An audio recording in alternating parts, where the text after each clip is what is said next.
आप देख रहे हैं हरियाणा टुडे, अपना प्रदेश अपना चैनल।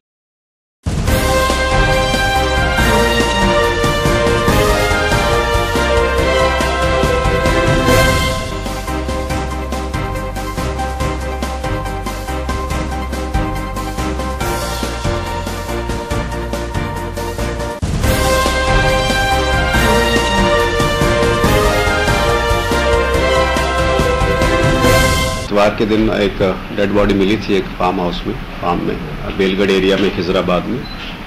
तो वहाँ पे एक नाबालिग बच्ची 6 साल की उम्र थी उसकी, और उसके साथ घटना जो हुई उसमें दुष्कर्म भी था और हत्या भी थी।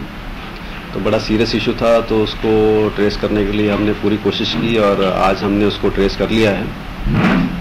क्योंकि ये बहुत बड़ा फार्म है और इसमें काफ़ी मज़दूर काम करते हैं, बाहर से आए हुए मज़दूर हैं, कोई राजस्थान से है, बिहार से है, झारखंड से है। जो बात सामने आई है वो हमने एक्यूज़ को अरेस्ट किया है और उसने अपना जुर्म भी कबूल कर लिया है, और उसने जो है उस बच्ची के साथ दुष्कर्म भी किया है और उसकी हत्या भी की है। और सारी जो कहानी जो उसने बताई है हमें, और वो सारा जो प्रकरण घटित हुआ है, जिस प्रकार से उसने किया है, वो सारा हमारे सामने है। बहुत क्लियर कट केस है, सारी बात सामने हो चुकी है, और अब ये ज़रूरी है कि हम इस केस को जल्द से जल्द हम इसका चालान कोर्ट में पुट अप करें, ताकि बच्ची को और उसके परिवार को इंसाफ मिले। मैं समझता हूँ कि हम 1 महीने के अंदर और उससे भी जल्दी कोशिश करें कि हम इस केस को हम कोर्ट में पहुँचाएँ और न्यायालय में दें, और इसके ट्रायल में भी जल्दी से जल्दी इसका ट्रायल कंप्लीट करा के कड़ी से कड़ी सजा दी जाए। देखिए, जो हमने अभी तक पूछताछ में इसने बताया है कि ये शराब का सेवन करता था, शराब का आदी था और इस प्रवृत्ति का आदमी था।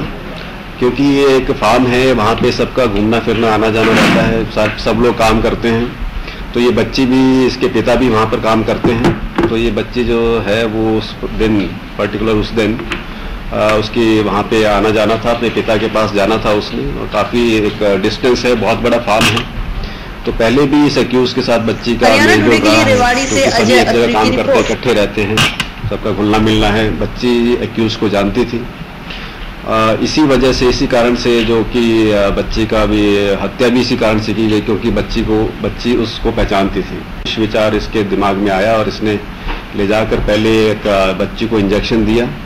इंजेक्शन जो कि, क्योंकि वहाँ पे जो फार्म में घोड़े भी पाले जाते हैं, तो घोड़े बीमार होते हैं, घोड़े का ट्रीटमेंट करना होता है, तो वहाँ पे एक इंजेक्शन दिया जाता है, एक दवाई दी जाती है उस घोड़ों को। और ये जो आदमी है, एक्यूज्ड है, ये वहाँ पे जो वेटरनरी डॉक्टर्स हैं, सर्जन्स हैं, उनका एज ए हेल्पर काम करता है। तो उसको ये जानकारी थी कि नशा क्या है और ये दवाई क्या है, इसका असर क्या है। उसने वो इंजेक्शन उसके पास रेडीली अवेलेबल था, उसका केयरटेकर भी वही था, जो उसके जो सारा सामान था, दवाइयाँ थी, उनकी देखरेख भी वही करता था। तो उस दिन, उस समय जिस टाइम बच्ची को वो लेकर गया, तो उसकी पॉकेट में, उसकी जेब में वो इंजेक्शन भी मौजूद था। तो वो उस समय उसको बच्ची के साथ जाता है और उसको वो विचार उसके दिमाग में आता है, और वो बच्ची को इंजेक्ट करता है उस चीज़ से, उस ड्रग से, और उसके साथ बलात्कार करता है। बच्ची जब बेहोश होती है तो दुष्कर्म किया जाता है।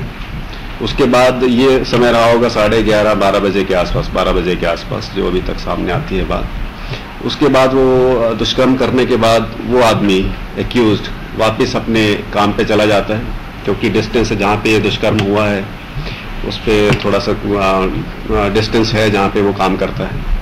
वहाँ पे काम पे जाता है, काम करता है, कमरे पे जाता है। उसके बाद दोबारा 3 घंटे बाद वापस उसी लोकेशन पे आता है जहाँ पे पहले उसने दुष्कर्म किया था। क्योंकि बच्ची बेसुध वहाँ पड़ी थी, नशे में थी, उस दवाई का असर था, बच्ची को होश नहीं था। वो सेकंड टाइम दुष्कर्म करता है बच्ची के साथ। दुष्कर्म करने के बाद वापस जब काम पे जाता है, फिर कमरे पे जाता है, रात का खाना खाता है, 7:30-8 बजे के बीच में दोबारा वो उसी लोकेशन पे जाता है जहाँ पे बच्ची थी। बच्ची बेसुध थी, लेकिन उसको होश आना शुरू था। तीसरी बार फिर वो दुष्कर्म करता है बच्ची के साथ, और दुष्कर्म करने के बाद उसका चाकू से गला काट के उसकी हत्या करता है। क्योंकि उसको ये मालूम था कि अब इतने समय के अंतराल के बाद उसका जो नशा होगा दवाई का वो ख़त्म हो गया होगा, बच्ची पहचानेगी, शोर करेगी, इसलिए उसने इस तरीके से उसको बच्ची की हत्या कर